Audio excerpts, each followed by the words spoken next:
नमस्कार, मैं हूं ज्योतिषविद पंडित दीपक दुबे और आप देख रहे हैं एस्ट्रोसेज टीवी। आज हम चर्चा करेंगे कैसा रहेगा आपका 2015। मेरा उद्देश्य आपको भविष्य बताना नहीं है, बल्कि मेरा उद्देश्य यह है कि आपका मार्ग निष्कंटक हो। अगर रास्तों की जानकारी पहले से हो जाए कि उसमें किस तरह के उतार चढ़ाव आने हैं और कौन कौन से मोड़ आने हैं, तो रास्ते के बारे में निर्णय लेना आसान हो जाता है।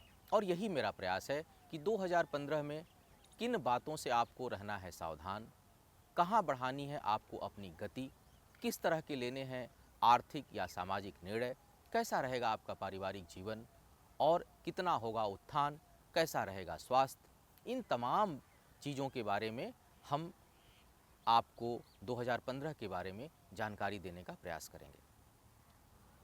एक दो बातों पर आपका ध्यान आकर्षित करना चाहूँगा। पहला यह कि यह जो भविष्य फल मैं बताने जा रहा हूँ 2015 के लिए, यह लग्न पर आधारित है, चंद्र राशि या सूर्य राशि के आधार पर नहीं है।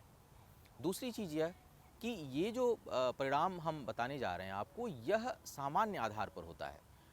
आपके जो वास्तविक परिणाम होंगे वह आपके जन्म के समय ग्रहों की स्थिति, वर्तमान में किसकी दशा चल रही है, किसकी अंतर्दशा चल रही है, इन तमाम बातों को ध्यान में रखना पड़ता है। अतः किसी विशेष परिस्थिति या कोई विशेष कार्य आप करने जा रहे हैं तो किसी विद्वान से परामर्श अवश्य कर लें।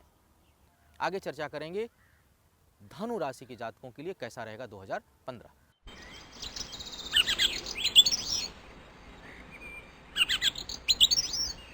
धनु राशि के जातकों की यदि बात की जाए इस वर्ष, तो शनि की 7.5 प्रारंभ हो चुकी है और यह 7.5 वर्ष तक रहेगी। तो आपको हर कदम सावधानी से लेना है।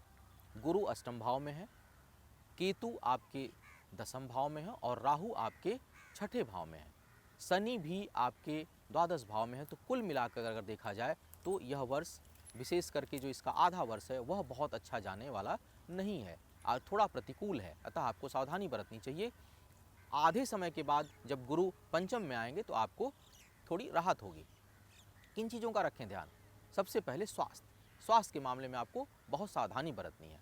शनि के द्वादश जाने के कारण आपके खर्च भी बढ़ेंगे, लेकिन आय भी बढ़ेगी, क्योंकि आय स्थान पर उनकी अपनी दृष्टि हो जाएगी। केतु के दसम भाव में होने की वजह से आपके उच्च लोगों से संपर्क बनेंगे और पिता का भी सहयोग मिल सकता है। साथ ही यदि कोई पैतृक संबंधी का विवाद है तो उसमें भी आपको लाभ होगा, लेकिन माता के स्वास्थ्य और अपने स्वास्थ्य का आपको ध्यान रखना चाहिए। मान प्रतिष्ठा बढ़ेगी। आर्थिक मामलों में अगर देखा जाए तो मध्यम समय है, लेकिन फिर भी पहले से बेहतर जाने की संभावना है। गुरु जब भाग्य स्थान पर आएंगे तो आपका समय काफ़ी बेहतर होगा, अर्थात वर्ष का जो अंतिम हिस्सा होगा वह आपके पक्ष में जाएगा।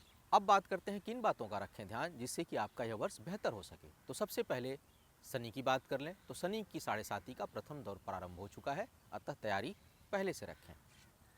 नकारात्मक पक्ष क्या है? वह है उतावलापन और दूसरों पर ज़रूरत से ज़्यादा भरोसा। तो दूसरों पर बहुत ज़्यादा भरोसा आप ना करें। सकारात्मक पक्ष क्या है? ईमानदारी। आप बहुत ईमानदार हैं और वह आपके लिए बहुत अधिक सकारात्मक है। साथ ही आप निरंतरता बनाए रखते हैं, यानी किसी काम को ब्रेक नहीं करते, जिससे आपकी सफलता लगभग देर सवेर सुनिश्चित होती है। लकी नंबर की बात करूं तो 1 और 5 आपके लिए भाग्यशाली नंबर है। सावधानी बरतें गहरे पानी से और शत्रुओं से। उपचार इस वर्ष करें गुरु और शनि का, साथ में गुरु, सूर्य और भगवान विष्णु की आराधना करें, इससे आपको बहुत लाभ मिलेगा। अब परहेज किन चीज़ों से करना है? तो सबसे पहले बात करते हैं रंग की। रंगों में अगर बात करूं तो सफ़ेद और काले रंग से आपको परहेज रखना है। यात्रा, पश्चिम की यात्रा से बचें। खाने में मीठी और पीली चीज़ों से परहेज रखें। और व्यक्ति विशेष की बात करूं तो अपने परिवार के किसी बड़े सदस्य से आप थोड़ी सावधानी बरतें। मुझे उम्मीद है कि मेरा बताया हुआ राशिफल, भविष्यफल 2015 के लिए आपके लिए बहुत लाभकारी होगा। और अधिक जानकारी लेने के लिए और ज्योतिष संबंधी अलग अलग विषयों पर ज्ञान अर्जित करने के लिए आप देखते रहें एस्ट्रोसेज टीवी। इसे आप सब्सक्राइब करें। नए साल की शुभकामनाओं के साथ मैं विदा लेना चाहूँगा आपसे, और किसी नए विषय पर पुनः मुलाकात होगी। तब तक के लिए मुझे इजाज़त दीजिए। नमस्कार।